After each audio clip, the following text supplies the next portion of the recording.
तो स्वागत है आप सब लोगों का शो टाइम में। और हम यहाँ पर एक्सप्लेन करने जा रहे हैं आयरन मैन मूवी को। और जल्दी एमसीयू की दूसरी मूवीज में इस चैनल पे लेके आने वाला हूँ, और बाकी सीरीज भी। तो वीडियो को जरूर लाइक करो, चैनल को सब्सक्राइब करो, और गाइस लाइक बटन दबाते हुए कमेंट छोड़ के जाओ कि आपको ये सीरीज कैसी लग रही है। और अब शुरू करते हैं इस वीडियो को।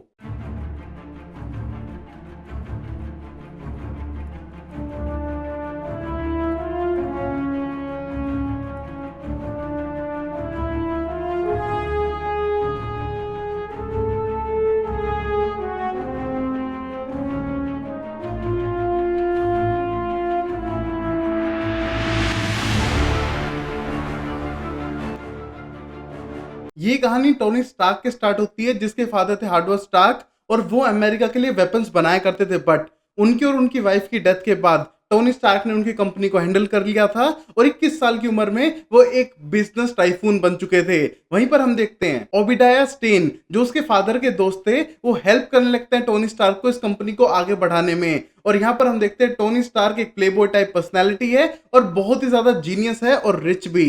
हम देखते हैं वो जाने का प्लान बनाता है अफगानिस्तान में, क्योंकि जो उसके वेपन्स बन रहे थे उनको टेस्ट करा जा रहा था आतंकवादियों के खिलाफ। हम देखते हैं वो जाने के बाद वहां पर अपने वेपन्स को टेस्ट करता है, और वहां की पूरी फोर्स को खुश करता है कि वो शायद इस जंग को जीत जाएंगे। और वहीं पर हम देखते हैं उन पर एक अटैक हो जाता है, जिसके बाद उन्हीं की कंपनी का बॉम्ब उन्हें आके लगता है, और वो बेहोश हो जाते हैं। उनको बहुत बड़ी इंजरी आई थी और वो बेहोश हो चुके थे। और जब उनकी आंख खुल पाती है तो वो अपने आप को पाते हैं एक प्रिजन के अंदर, मतलब आतंकवादियों ने उन्हें किडनैप कर लिया है। और यहाँ पर यासिन नाम का बंदा भी उनका बंदी है, जिसने अभी टोनी स्टार्क की जान बचाई है, क्योंकि उसका दिल लगभग खत्म हो चुका था, और वहां पर एक रिएक्टर बना के उसे बैटरी से कनेक्ट करके टोनी स्टार्क की जान बचाई थी।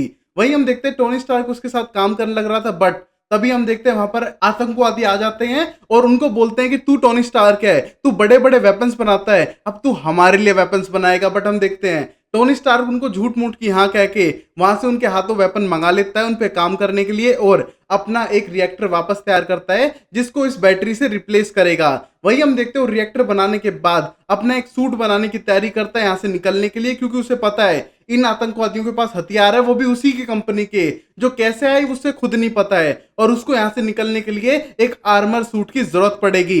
वहीं हम देखते हैं यसिन के साथ काम करने लगता है उस आर्मर सूट को बनाने के लिए। और वहां पर हम देखते हैं आतंकवादी उस पर नजर तो रख रहे थे, बट उन्हें समझ नहीं आ रहा था कि कर क्या रहे हैं। और वहां पर उन्हें थ्रेट करने के लिए आते हैं कि अगर उन्हें वेपन्स नहीं बनाए तो उन दोनों को मार देंगे, और बना दिए तो छोड़ देंगे। और वही हम देखते हैं टोनी स्टार्क को पता है कि उन्हें छोड़ने वाले नहीं है, चाहे वो बॉम्ब बनाए कि नहीं बनाए। और वहां पर वो कुछ दिन की और मोहलत मांगता है, और वहीं पर हम देखते हैं टोनी स्टार्क का आर्मर सूट लगभग तैयार होने वाला था, बट तभी उन लोगों को पता चल जाता है और वो अटैक करने के लिए आते हैं। जहां पर हम देखते हैं यसिन अपनी जान को कुर्बान करने के लिए तैयार है, और बोलते हैं कि तुम सूट पे काम करो। और वहां पर वो उसके अंदर प्रोग्रामिंग कर ही रहे थे जहां पर अटैक करते हैं वो टेररिस्ट। बट हम देखते हैं इस मोमेंट पे यसिन आगे जाके अपनी जान कुर्बान करने लगता है, और यहाँ पर आर्मर सूट तैयार हो जाता है, जिसको पहनने के बाद टोनी स्टार्क वहां पर मारने लगता है लोगों को, और वहां से बाहर निकल आता है। उसने लगभग हर आतंकवादियों को जो उसके सामने आया उसे मार दिया था। हम देखते हैं वहां से निकलने के बाद उसके सारे बॉम्ब्स को भी तबाह करना था, और हम देखते हैं वो सारे बॉम्ब और अपने जितने भी उसकी कंपनी के वहां पर थे उन सबको तबाह करते हुए खुद भी उड़ते हुए दूर जाके गिरता है, जहां पर उसका पूरा सूट टूट जाता है। बट अब वो इन वैलीज के बाहर था, जहां पर उसकी आर्मी और उसकी फोर्सेस उसे ढूंढ सकती थी, और वैसा हुआ भी। हम देखते हैं कुछ टाइम में उसके दोस्तों ने उसे ढूंढ लिया था और उसको वहां से लेके अमेरिका वापस आ गए थे। और वहां जाने के बाद इंटरव्यू में साफ कर देता है कि उसने देखा कि उसी के वेपन्स को यूज करा जा रहा है अमेरिकन को मारने के लिए, तो वो आपसे वेपन नहीं भेजेगा। और वहीं हम देखते हैं ओबडाया स्टेन, जो उसका दोस्त कहें या कंपनी मैन कहें, उसको ये बात बिल्कुल पसंद नहीं आती, और अकेले में जाके टोनी स्टार्क को समझाता है कि उसे अपने आप पे थोड़ा काम करना चाहिए, और वो अपने वेपन्स को तैयार करते रहेंगे, वरना कंपनी डूब जाएगी। वो ऐसा बिल्कुल नहीं करने वाले हैं। और वहीं हम देखते हैं टोनी स्टार्क मालिक था कंपनी का, और वो साफ करता है कि वो ऐसा ही करेगा। और वहीं पर हम देखते हैं ओबिडाया उसकी बात मानने के लिए बिल्कुल भी तैयार नहीं था, क्योंकि वो अभी एक रिएक्टर पे काम कर रहे थे जो उनके पीछे था, और उस रिएक्टर की मदद से वो बहुत ज्यादा पैसा बना सकते थे। और अब वहीं हम देखते हैं टोनी स्टार्क घर आ चुका था, और वहां पर वो अपना रिएक्टर चेंज करने लगता है, क्योंकि उसने अपने लिए एक नया रिएक्टर बना लिया था। और हम देखते हैं टोनी स्टार्क बहुत ही ज्यादा इंटेलिजेंट इन चीजों में, और वो अपनी नॉलेज की वजह से इतनी बड़ी कंपनी का मालिक बन पाया था। हम देखते हैं उसको चेंज करते टाइम वो अपनी असिस्टेंट पेपर पोर्ट से हेल्प लेने लगता है, जहाँ पर वो थोड़ी डरी हुई थी ये सब करने के लिए, और वहां पर वो अपना रिएक्टर नया लगा लेता है, जिससे कि वो शायद बहुत लंबे टाइम तक अब जिंदा रह सकता है। और वहीं हम देखते हैं पेपर को ये सब करना ज्यादा पसंद नहीं था, बट वो टोनी के लिए कुछ भी करने के लिए तैयार थी। और अब वही हम देखते हैं टोनी स्टार्क को, जो अपने दोस्त के से साफ कर देता है कि वो अब बैक आ चुका अपनी पोजीशन पे, और वो शायद वेपन उन सब में बिल्कुल भी इंटरेस्टेड नहीं है, बल्कि वो एक नए प्लान पे काम कर रहा है, और वो शायद कंट्री के लिए नहीं कर रहा बट अपने लिए कर रहा है। और वही हम देखते हैं उसका दोस्त पूछने का ट्राई करता है, बट वो ना बताते हुए उस पर प्लान करता है और अपने सूट पे काम कर रहा था। वही हम देखते हैं उसने पुराने सूट को थोड़ा मॉडल करके छोटा बनाने की कोशिश की थी, जिससे कि वो आराम से पहन सके और उसे अच्छे से कंट्रोल भी कर सके। और वही हम देखते हैं ओबिडाया को, जो ओबिडाया उसकी कंपनी को मैनेज भी कर रहा था, वो साफ करता है कि वो उसके रिएक्टर के बारे में जानना चाहता है और वो उसकी हेल्प के लिए होगा, उसको एनालाइज करें वो कैसे वर्क करता है। बट टोनी स्टार्क साफ करता है कि वो अपने रिएक्टर को किसी को हाथ नहीं लगाने देगा, और ये उसकी पर्सनल चीज है और वो कुछ और काम कर रहा है, तो उस पर प्लीज गौर ना किया जाए। और वही हम देखते हैं ओबिडाया स्टेन को पता करना था कि वो रिएक्टर कैसे काम करता है और टोनी स्टार्क इस टाइम पे किस प्लान पे काम करने लग रहा है। और अब वही हम देख पाते हैं टोनी स्टार्क को, जो अपने सूट पे तो बहुत परफेक्शन से काम कर ही रहा है और उसको ट्राई करता है उड़ाने का भी, उसको आर्मर की तरह यूज भी करता है। और हम देखते हैं जारविस, जो उसका एआई था, आर्टिफिशियल इंटेलिजेंस, वो उसकी इसमें हेल्प करने लग रहा था। और अब उस सूट को पहनने के बाद हम देखते हैं वो उड़ने की कोशिश करता है, जिसमें वो कामयाब भी हो जाता है, और वो अब जाता है पूरे शहर का एक चक्कर लगाने के लिए। हम देखते हैं जैसे नई गाड़ी लेके हम भी जाते हैं शहर का चक्कर लगाने के लिए, इसी तरह टोनी स्टार्क भी जा चुका है। हम देखते हैं उसे बहुत ज्यादा एक्साइटमेंट हो रही है और वो फुल स्पीड के साथ में स्पेस की तरफ मूव करने लगता है, बट कुछ हाइट पे जाने के बाद उसका सूट एकदम जमने लगता है, जिसकी मदद से उसका पूरा कंप्यूटर शट डाउन हो जाता है और वो जमीन पे गिरने लगता है। बट तभी हम देखते हैं कुछ टाइम पहले कि वो टकराए, उसका सूट वापस रेडी हो चुका था ऑन होने के लिए, और वापस घूमते हुए अपने घर पे जाने लगता है, जहां पर वो उतरने की कोशिश में अपने घर की 2 मंजिल तोड़ के जमीन पे गिर जाता है, जहां पर उसको कुछ चोट तो लगी थी, बट अभी भी टोनी स्टार्क उस आर्मर सूट की वजह से जिंदा था। हम देखते हैं उसके पास एक गिफ्ट आया था पेपर की तरफ से, जहां पर उसने उसका ओल्ड रिएक्टर को एक डिब्बे में बंद करके रखा है और वहां पर लिखा हुआ है कि टोनी स्टार्क का भी एक असली दिल है। हम देखते हैं इसको पेपर का गिफ्ट देख के रख लेता है, क्योंकि पहले तो टोनी स्टार्क ने कहा था कि जब उसका नया रिएक्टर लग चुका है तो पुराने वाले को फेंक दे, उसका कोई काम नहीं है, बट पेपर ने ऐसा किया नहीं था। और अब वहीं हम देखते हैं टोनी स्टार्क को, जो अपने सूट पे अच्छे से और काम करना शुरू करता है, उसको डेवलप करने का ट्राई करता है, जिससे कि वो थोड़े स्पेस में भी ना जमे। और वहीं पर हम देखते हैं उसे न्यूज पे पता चलता है कि उसके नाम से एक पार्टी दी जा रही है, जिसमें उसी को इनवाइट नहीं किया है। और हम देखते हैं ये देखने के बाद उस पार्टी में पहुंचता है और वहां पर पेपर भी थी। हम देखते हैं पेपर बोलती है तुम्हें घर पे रेस्ट करना चाहिए था ना, बट टोनी स्टार्क पार्टी में इसलिए आया है क्योंकि उसके बारे में गलत गलत न्यूज छप रही है कि वो शायद एक ड्रामा में है, उसको कोई डिप्रेशन हो गया है, जिस वजह से वो कंपनी को बंद करने की बात कह रहा है, बट कंपनी बंद नहीं होने वाली है। हम देखते हैं उसके बाद वो जाता है ओबिडाया के पास में, और वहां पर ओबिडाया साफ करता है कि वो कंपनी बंद नहीं करने वाला है और जैसी चल रही है कंपनी वैसे चलने दे। और वहां पर टोनी स्टार्क को कई सारी बातें पता चलती हैं कि छुप छुप के हथियार सप्लाई अभी भी होने लग रहे हैं उसके मना करने के बाद भी, और ये सब देख के उसे अब गुस्सा आने लग रहा था। और एक तरफ उसका पेपर पे भी इंटरेस्ट बढ़ रहा है, बट पेपर को उस पर कोई इंटरेस्ट नहीं है, क्योंकि टोनी स्टार्क की हर महीने नई गर्लफ्रेंड होती है। वो थोड़ा प्लेबॉय पर्सनालिटी है, जो पेपर को थोड़ा कम पसंद है। वहीं पर हम देखते हैं इस टाइम पे टोनी की सबसे बड़ी प्रॉब्लम थी कि वो अपने हथियारों को कैसे बनने से रोके और वहां पर शिप होने से रोक दे। वहीं पर हम देखते हैं अगले सीन में, जहां पर उस आतंकवादियों ने उसके पुराने सूट को लेकर उसको वापस से बनाने का ट्राई किया था, और वहां पर वो उसे रीडेवलप करने वाले थे एक हथियार की तरह। और अब हम देखते हैं निराश होकर टोनी घर आ चुका था और वो सोच नहीं पाता है कि वो क्या करे, इतने सारे बॉम्ब एक्सपोर्ट होने लग रहे हैं जो कभी नहीं चाहता था। हम देखते हैं उसके बाद वो न्यूज सुनता है कि उसकी वजह से कई सारे लोगों को बंदी बना लिया गया है और उन हथियारों को गलत तरीके से यूज किया जा रहा है। और ये देखने के बाद टोनी स्टार्क अब सीधा अपना सूट पहनता है और पहुंच जाता है अफगानिस्तान।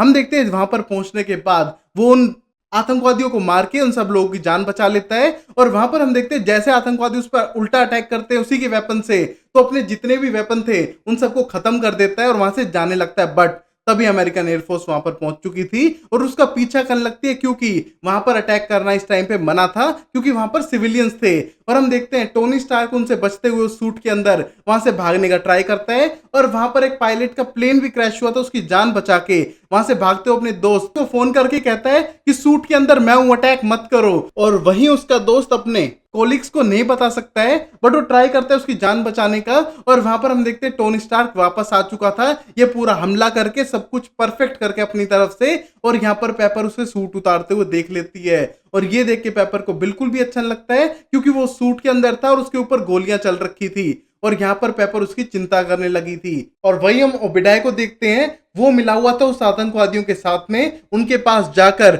वो प्रोटोटाइप उठवा लेता है जो टोनी स्टार्क ने एक टाइम पे पहना हुआ था, और यहाँ पर बाकी आतंकवादियों को मरवा देता है। और पता चलता है कि सारे हथियार सप्लाई कर रहा था और ये पूरा प्लान उसी का था, पूरी स्टार्क इंडस्ट्री को कब्जाने के लिए। वहीं हम देखते हैं ओबेडाय उसको लेकर वापस आ चुका था और अपने साइंटिस्ट से उसको फिर से रिपेयर करवा रहा था, बट हम देखते हैं उसका रिएक्टर नहीं चल रहा है और उनके पास इतनी बड़ी टेक्नोलॉजी नहीं है जो रिएक्टर बना सके। और यहाँ पर ओबेडाय चाहता है कि वो टोनी से वो रिएक्टर छीन ले जो उसके दिल पे लग रखा है। वहीं हम देखते हैं अगले सीन में, जहां पर टोनी ने भेजा था पेपर को सारी इंफॉर्मेशन उसी के ऑफिस से चुराने के लिए, जहां पर पेपर जाके सारी चीजें करती है, बट ओबेडाय उसको नोटिस कर लेता है। और यहाँ पर सबूत मिल चुका था कि ओबेडाय ये सारी चीजें करने लग रहा है, इसलिए पेपर ने हेल्प ली थी क्लार्क से, जो एक शील्ड का एजेंट था, जिसकी मदद से वो ओबेडाय को पकड़ने वाले थे। बट ओबेडाय वहां से गायब हो जाता है और जाता है सीधा टोनी स्टार्क के पास में। हम देखते हैं जाने के बाद वो उसे पैरालाइज कर देता है, जहां पर उसके पास कॉल आ रहा था पेपर का, बट पेपर उसे इन्फॉर्म नहीं कर पाई सही टाइम पे। और यहाँ पर उसका दिल का रिएक्टर निकाल के ले जाने लगता है और साफ कर देता है कि सारी चीजें उसने की थी और ओबेडाय ही मास्टरमाइंड था उसकी कंपनी को हथियाने के लिए। और ये कहने के बाद वहां से चला जाता है। बट हम देखते हैं टोनी को याद था कि पेपर ने जो पुराना रिएक्टर है वो फेंका नहीं है, बल्कि उसको रख रखा है। और वो हम देखते हैं पुराना रिएक्टर लगा तो लेता है, बट वो इस टाइम पे लेट हो चुका था। और यहाँ पर ओबेडाय पहुंचता है और उस रियल रिएक्टर को लगा देता है उस प्रोटोटाइप के अंदर। पेपर पोर्ट्स को, जो अपने शील्ड और दूसरे एजेंट्स को लेकर पहुंच चुकी थी उसे गिरफ्तार करने के लिए। बट हम देखते हैं ओबेडाय का प्लान पहले से रेडी था, उसने एक बड़ा प्रोटोटाइप बना के रखा हुआ था अटैक करने के लिए, जहां पर पेपर मरने ही वाली थी। बट तभी टोनी स्टार्क आता है अपने आर्मर में बैठकर, और हम देखते हैं वहां पर लड़ाई शुरू होती है। और यहाँ पर ओबेडाय का जो आर्मर था वो बहुत ज्यादा स्ट्रॉन्ग था, बट बहुत ही पुराने डिजाइन का लग रहा था। और यहाँ पर टोनी का बहुत अमेजिंग फ्लेक्सिबल डिजाइन था, बट हम देखते हैं पावर बहुत ज्यादा ओबेडाय के पास ज्यादा थी और जो टोनी का आर्मर है प्रॉपरली चार्ज नहीं हुआ है। वही हम देखते हैं उनकी लड़ाई होते होते वो आसमान में पहुंचने लगते हैं और यहाँ पर ओबेडाय वाला सूट एक तरह से ठंडा पड़ने लगता है और यहाँ पर बर्फ की वजह से जम के जमीन पे गिर जाता है। यही हम देखते हैं टोनी का जो सूट था वो बहुत ही ज्यादा कम बैटरी पे था और वो जमीन पे मुश्किल से उतर पाता है। बट तभी हम देख पाते हैं ओबेडाय का सूट अभी भी बहुत ज्यादा पावरफुल है और वो अटैक करने लगता है बार बार टोनी पे, उसको जान से मारने के लिए। और टोनी उसका टारगेट सिस्टम तोड़ देता है, बट वो छुप के खड़ा होते हुए पेपर से बात करता है और बोलता है कि तुम नीचे से रिएक्टर ऑन कर दो और पूरी छत को उड़ा दो, वही एक चांस है, जब मैं कहूं तभी करना। और वही हम देखते हैं टोनी उसका ध्यान भटकाने की कोशिश करता है, बट एट लास्ट जब कामयाब नहीं हो पाता है तो साफ करता है पेपर से कि उसे रिएक्टर को ब्लास्ट करना ही होगा जिससे कि हम इसको मार सके। हम देखते हैं पेपर ऐसा करना नहीं चाहती है, बट उसको करना पड़ता है। और यहाँ पर ओबेडाय का गुस्सा था कि उसने इस कंपनी को खड़ा किया है, वो इस कंपनी को नहीं मरने देगा, चाहे उसके लिए आतंकवाद को ही क्यों ना सपोर्ट करना पड़े।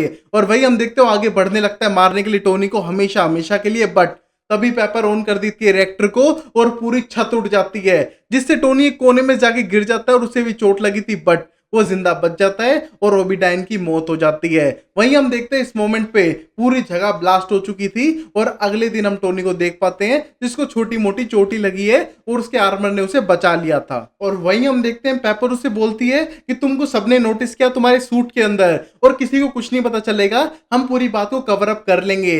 और यहाँ पर टोनी कॉन्फ्रेंस के लिए जाता है, बट हम देखते हैं वो साफ कर देता है कि वही आयरन मैन है लास्ट में, और सब लोग उससे क्वेश्चन पूछने लगते हैं और ये मूवी यहीं खत्म होती है। गाइस ये मार्वल की सबसे अमेजिंग मूवीज में से एक थी और इसके बाद ही मार्वल सीरीज हिट होनी स्टार्ट हुई थी। तो कंटिन्यू करें आयरन मैन 2 के साथ, द इनक्रेडिबल हल्क के साथ, जो जल्दी मैं अपलोड करूंगा। तो वीडियो को लाइक करें, चैनल को सब्सक्राइब करें और मिलते हैं अगली वीडियो में। तब तक के लिए take care, bye bye, sayonara and Tata.